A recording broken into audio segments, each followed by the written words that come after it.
Hello viewers, me and team here. Welcome back to Let's Play EU4. And since we checked out last time where we beat the English in a war with no tech basically, they have given up their northern colonies completely to Newfoundland. And Newfoundland will probably not come after me because they are, well, threatened. But unfortunately for me, that does not make me safe because down here Great Britain has colonized here. Now I could drop one here, but that's going to make it difficult for me to defend, whereas with this I can continually threaten and force them the carpet to get anything done.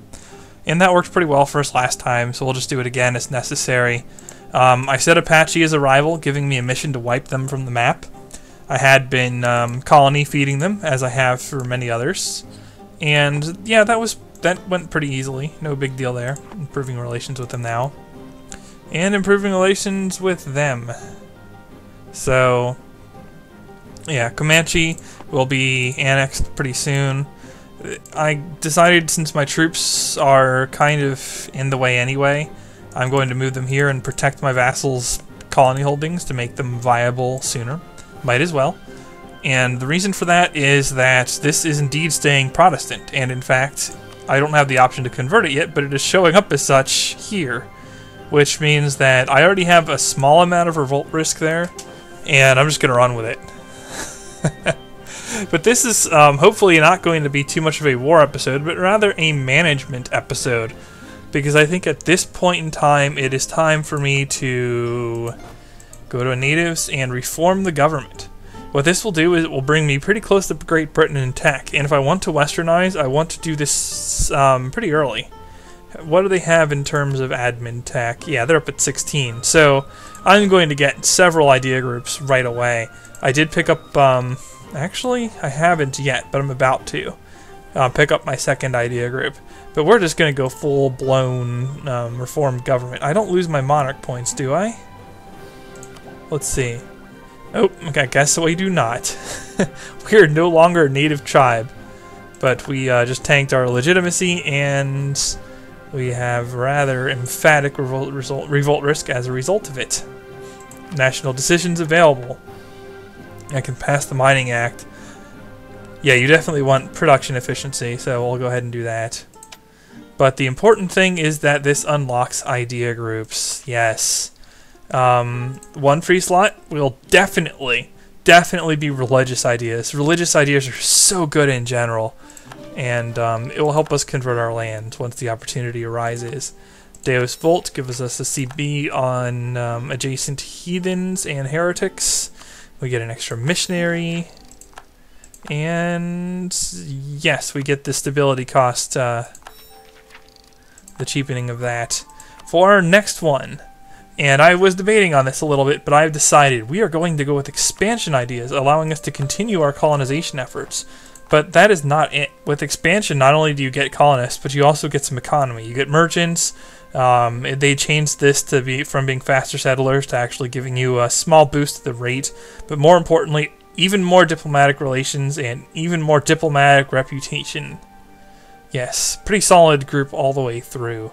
And then, of course, this CB will probably not be too useful to me, but you never know how aggressive I might want to get. I think I'd rather pay back our friend, but we'll see how it goes. And one more. Oh, and also, as you unlock ideas, viewers... No, I get two more. More diplomatic relations. As you unlock more ideas, you unlock your own country's ideas. Let me see if I can find that. I think it's on this screen for Creek. Yeah, Creek ideas. Here are the four that I have so far, and Creek have unique ideas. So build cost is reduced, unjustified demands, that's basically how much diplomatic power you pay in war deals. That's pretty solid. I mean, despotic monarchy only gives you negative 10% typically. Stability cost is nice, production efficiency is very nice, yearly prestige. These are pretty solid ideas. I mean, they're not like Muscovy, where you get, well, it used to be plus 100% manpower, but they're solid. Oh, and I became an administrative monarchy. In other words, what does this give you? Oh, production and tax. Now, you can change it now that I've done this. I can go back to despotic. I can go to absolute. Can I yet? No, not yet, but I'm close. Absolute monarchy is very powerful at war. This one's not bad, though. I'm going to make a solid amount of money, and considering that I am in the hole, because I no longer have all these superpower buildings, that is nice. In fact, I'll probably want to ditch some of my mercenaries now that I made that switch. So we're going to go ahead and do that. There's a button for it. It just lets you select all your mercenaries, and let's just get rid of some of them. Yeah, I didn't want to completely like do this off screen because this is a pretty significant jump in the Empire. Yeah, I guess 2 is enough now that they're on the tile. Wait, I can't? Come on, man. Alright, well, I guess we'll just do it this way. Fine. You guys are solid. My manpower isn't the best either. Considering the amount of territory I have, it's rather manpower poor. I think some of the European nations with like a tiny fraction of the provinces get more manpower. But this game is very European-centric. It overly biases history in favor of the way it went, when that is not necessarily how it would have gone had some nations chosen differently. For example, if you're in the same tech level, like if we're each level 18 in tech, the Europeans, Western and Eastern tech in particular, and I guess Ottomans to a lesser extent, will have an advantage. A significant one, especially over the Asian tech groups, and of course New World is the weakest of all. Although technically, if you go New World late game, they're a little bit better than some of the Asian ones, oddly. But it's not that significant. Oh, and yeah, I'm making money again now. I think it was a combination of the cheaper advisor costs and just carrying so many mercenaries beyond what you would normally want to carry that was causing me the grief. But now we've eliminated much of that. And then finally, for my last idea slot, I want to fall behind in tech here because you cannot westernize until you are 8 techs behind a Western nation that has a core next to one of your cores and is, yeah, you have to be 8 techs behind them and they have to be adjacent to you. Okay, I could have taken plutocratic ideas, but it's too late for that now. And aristocratic is not that good. I've heard people say it is. Yes, the knights, the cavalry kind of falls off as the game progresses, so that's part of the problem. And the rest of these, there's some nice benefits in here, but a lot of this stuff falls off over time. I don't know. It's a weak group, in my opinion. So I'm really choosing between offensive quality and defensive. I'm going to be behind for a while as I deliberately fill out these idea groups just to fall behind in tech. But even so, I want to be careful. And I'm favoring this because I will be on the defensive most of the time, and when I'm not, I am going to be invading into Europe. Offensive is probably the best one in the game, don't get me wrong. That discipline bonus and the finisher, which allows forced march. Forced march is probably the best ability in the game, but I've been going offensive constantly, so maybe I'll get away from that. But let me look at this. You get manpower boost. I think you get a force limit boost in here somewhere. Yeah, 25% manpower and force limits in one tree, and it's not junky like quantity where you get even worse events and really not a lot to help you in direct combat, just in less expensive forces. Not as useful. I don't like that one a lot. Quality's pretty good. You get a 10% bonus on each unit type as you go down the line. And your finisher is a huge discipline bonus, more even so than the offensive ideas. But I think I'm going to go with defense. I'm going to gouge morale and keep my army tradition high and just play for the attrition bonus. So we'll go this route, because I like to survive, and in the near future I still do not want to engage my enemies directly. And this will make it a little bit easier to avoid that if I can get down the path. Okay. Oh, what am I at exactly technologically? 14, 13, and 16, and what are they? Yeah, okay, so it basically puts you 2 behind the opposing tech consistently. Now, I should be able to make new units. this in the military tab. Rifle, scout, infantry. Ha! You actually can get cavalry now. And the one of the better pieces of Siege for a while.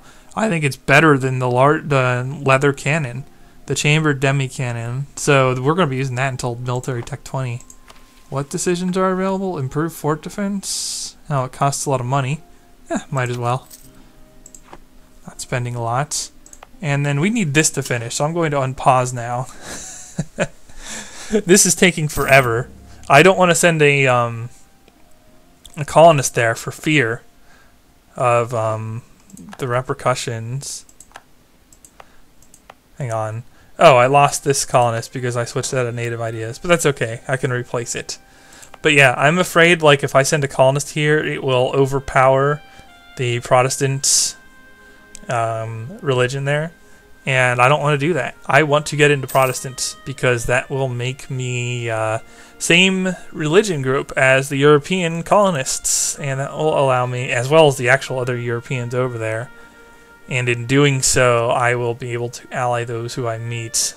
I almost had an alliance with Spain, and then they marked me as a competing great power. Yes, viewers, the utterly backwards Creeks, before they reformed the government, were a competing great power. I guess just on force limit in units alone, because I do have a lot, even after deleting units, yeah. Oh, that's right, my force limit went down because I switched out. That's right. It's still formidable. 100 plus units is no joke. Gold is assigned to the bill. Oh, yeah, you'll definitely take stability over gold unless you're already at 3 stability. No doubt about that. And these are getting there. It might be time to start annexing soon. Well, this is going really slowly, but other than that, I can probably take one. I'll give them a little bit more time to cook. Oh, shoot. One of my merchants returned. Let's have a look at this. I actually understand this much better than when I started.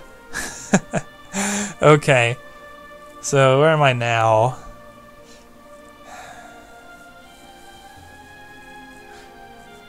Actually, where is my home? Alabama is my capital, and that is Chesapeake Bay. Alright, so I'm going to want to transfer to Chesapeake Bay from Mississippi River. So you can go ahead and go there. And oh, that's right. I'm collecting up there too. What about Mexico? Huh. Not a lot of options. That's an origin node. There's, at least I think it is. Yeah, that's an origin node, so nothing doing there. And this is really not going to connect to anything I can meaningfully control in. So I really do just want to ship something up here to Gulf of St. Lawrence. But I already have someone there collecting. Okay, that's correct then. And then we will send one to collect from my home node. Might as well. Okay, so the reason we're doing this. Transferring power, like here, is pretty good. If you have enough trade power in the node. Right now, I believe I am the only one with significant power. That is correct, yes. So I have control of this node. Most of the value will go wherever I tell my merchant to put it. Yeah, let's see the results of that once they arrive. So this is going to Gulf of St. Lawrence. We don't want that. We want to go to Chesapeake Bay. We will transfer the value there and then collect. Perhaps I should have shown the trade beforehand, but it's a significant chunk of my... Yeah, okay. And doing that raised our income quite a bit, considering. And then the reason I'm collecting here is transferring trade power upstream is extremely inefficient and unlikely to do a whole lot. You do take a 50% penalty to your trade power if you collect in the node, but I have so many provinces here relative to my competition that I'm still doing okay in that regard. But really, we're probably just going to be relying on production for our gold in the long term. Speaking of which, aside from Creek peasants, you know what? Shut down the rebels, please. Aside from that, are they going? I'm going to want to build a few unique buildings now that I have access to them through reform. Yeah, unfortunately Spain just doesn't like me enough. Jeez, they've actually fallen off in opinion of me since then. Oh, I guess because I lost dip rep when I switched because I don't have the unique buildings for it. But yeah, we have access to a few unique buildings now. First of all, the embassy will bring our diplomat count up and is worth the investment. It's not that expensive, so go ahead and build that. Stability cost? Sure. Because gold, you really start running out of things that make gold particularly useful. These are kind of iffy. I mean, you get double value through both production and then trade, but they're so expensive. Do any of these add like a lot of gold? Farm estates. They're not particularly impressive. Well, we'll drop a few and see if it helps. Okay. I need this to finish, because this is the other thing I want to show. Although I wouldn't not be bothered if the religious zealots just revolted now. Alright, I get an heir. Yes, you start getting heirs now. Oh, he's got a weak claim. No, and I have no legitimacy. Stop. I have such high revolt risk. Oh no! They wiped out my mercenary there. Oh, I'm going to get peasants everywhere until I fix legitimacy. And this is a problem during westernization too, unfortunately. You're going to run afoul of this a fair amount. But I don't need to care about that for now, because it's going to be a while until I'm sufficiently behind Great Britain. It starts, well, maybe not that much. It's only 2 techs. Do they still have colonial conquest on me? Yeah, they do. And that is unfortunately a superiority war. Superiority wars just take more concentration. Oh, okay, yeah. I was going to centralize my rebel hunting a little bit, but I probably don't want to line up there. Since I did reform the government, I have a lot more supply limit now, so I can be a little bit less careful about where I station my forces. And then, yeah, I just put these 2 guys here to protect this colony, which is originally being settled out by a Native American colonist and is being finished by an expansion colonist. I could have gone exploration to actually see Europe, but that's a pain, so we're not doing that. We're getting close now. Yeah. Yeah, a little bit over a year and we will have it.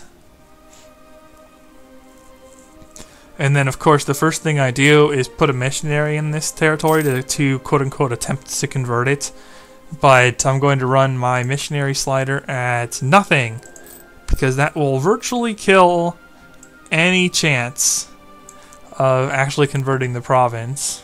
In fact, I don't think I could even convert the animist ones with no maintenance. Oh, I can, because you get a 2% flat boost towards it and I have positive stability. Oh, and I have an Inquisitor, too. Oh, well. Okay, in that case it will work, but normally it would not. And, yeah, we're still getting full Monarch points, which is really nice. This is the only backwards technology group that gets full Monarch points.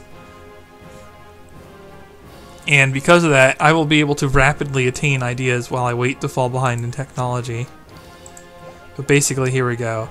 We need to be 8 technologies, we are 7 behind. However, it would be sheer folly to try to westernize like this. Basically what would happen is the game would say, hey, here's an event that switches you to Christianity. Oh, guess what? Because all of your provinces are not Christianity, you now have 0 religious unity. And what is keeping my revolt risk down right now with 0 legitimacy? Tolerance. If that tolerance goes away, I effectively get revolt risk everywhere. Well, I got tolerance and totemism, so I'm getting 4 points against revolt right now. And on top of losing that +4 modifier, the religious unity demerit that's showing up here would replace it. Or it would become much higher. In other words, I would get massed rebels everywhere at a higher rate than I could possibly sustain fighting them. It's bad news all around. You do not want to deal with that. And on that note, we get extra missionary strength. So now I can absolutely tear through. Oh my gosh, this is getting kind of obnoxious now. But that's what happens when your legitimacy is tanked. And there are events that will either halt your westernization progress or at least slow it down by a few months. Or you can take a legitimacy hit. And that sucks. So this is about what I can expect during the westernization process. In other words, I really cannot afford to westernize like this and switch to religion. I could keep in my religion and I could convert all the animists over. Oh no, actually, I should not have taken Deus Vult. Shoot. That's okay. What I can do is I can just try and convert and cancel it repeatedly. So, which one is self-sustaining? Not the English one, but rather the one I was working on. And I think these guys are largely ready. No, not really. Most of their provinces are getting there. That's alright, I can hold off a little longer because colonies do not properly colonize. Colonial nations, I should say, they do not properly colonize. So I can just kind of ignore that and expand more slowly. Spain will eventually cause me grief. Actually, they'll cause me grief pretty soon. Then I'll just can them. Screw Spain. My apologies if you're from there. No offense or anything, but I don't want to die in-game, so, you know. Screw Spain for the purposes of Europa Universalis 4. Spain, Portugal, and England, if you are playing a backwards nation at the start of the game, are basically your hated civs, or nations, or whatever. And otherwise, you instead dislike things like the Ottomans, or Muscovy, or France, or Austria, depending on who you are. Those become your hated ones if you are certain nations in the old world. Oh, by the way, my next Let's Play for this game will probably actually be the Mongols. They changed the rules, viewers. You can no longer simply cancel annexation. In other words, you have to fight for independence right away. There's no more optimized approach where you pick expansion ideas as your first idea group and just colonize the whole time. And then break free when you're much bigger. No, that's not going to happen. Do I want to lose administrative power or... I'll just lose the prestige. So that's a really brutal start now. Very difficult. Easily the hardest horde to play in the game is the Mongol Khanate, ironically. But I like them a lot. First of all, they have the same Mongol green that I had in my Let's Play of Genghis Khan, Clan of the Grey Wolf. So that already is a step in the right direction, in my opinion. That's kind of cool. And then on top of that, you start as a vassal and have to break free. And stop... can I get like an actual useful ally? I can no longer lead federations, although I can fabricate claims now. But I don't need to do that because I'm just going to colony feed them. Can you revolt, please? I'm getting plenty of peasant revolts. It's almost done, though. I'm surprised, frankly. I was expecting the I was expecting Great Britain to declare on me again by now. I'm legitimately not. I was legitimately not expecting that. Ooh, I could westernize. Do you lose game? Question. No, not just yet. Although I do have Deus Vult, so I would be able to... Or not Deus Vult, I have Divine Supremacy, so I could convert my provinces pretty quickly if I ran the slider. I mean, I convert them pretty quickly without it. Let's just go ahead and show that off, what it would be like if I put it up. Yeah, I mean, you're talking not even 2 years in a lot of cases, and I get 2 missionaries because of the tech idea group. Okay. We've done it. We have finally allowed this Protestant thing to finish. So now, making sure our missionary maintenance is minimized, because I can apparently still convert it, we are going to attempt to convert this, pissing off the colony.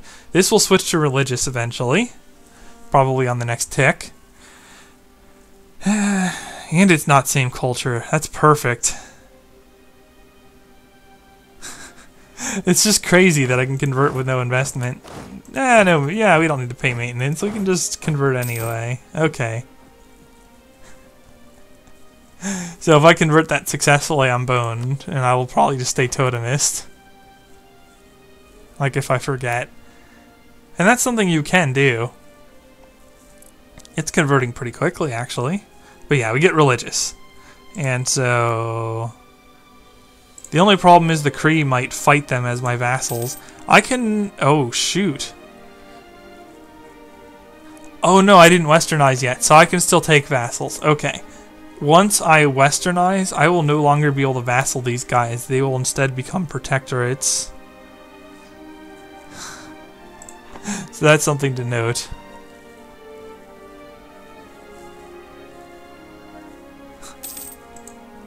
You know, I'm not sure I want a, I'm not sure I want to convert it. Actually, I am. Derp-de-doo. Okay, so it doesn't matter that I would convert it eventually. I can just keep that up, and as long as I don't let the month roll over, it'll be the same zealot type. Oh, joy. Now, every province they occupy will become Protestant, so I actually want to let them go for a while. Are you ready yet? Man, I've been cooking this vassal so long. I think it's time to rip a chunk out here. That way I can continue my expansion plans. Because these guys are going to be big. Just like the Comanche are currently. Yeah, we'll go ahead and get this started. And we don't need to improve relations anymore, although I have 4 diplomats, so that's fine. We otherwise have everything that I would need for a westernization. Oh, the other thing I could invest in are buildings, but I'd rather get the ideas. Come on, man.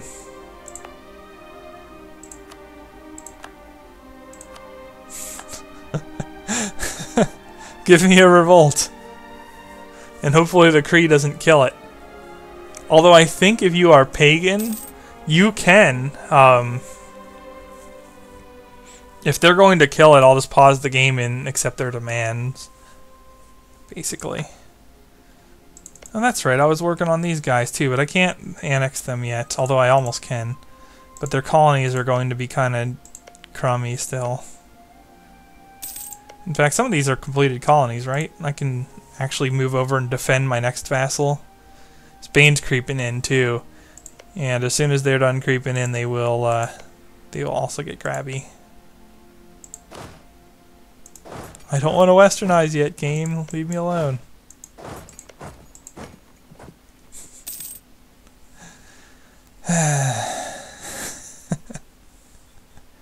The things you go through. And yeah, now I have them up here. Are you still a colony? Do you have enough liberty desire yet? Nope. I think it would take England getting into war with like a major issue to have that happen.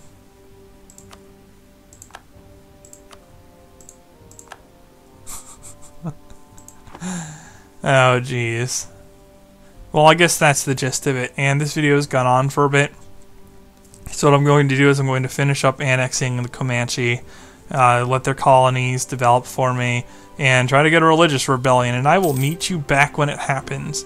Until then, viewers, the Me and Team signing off.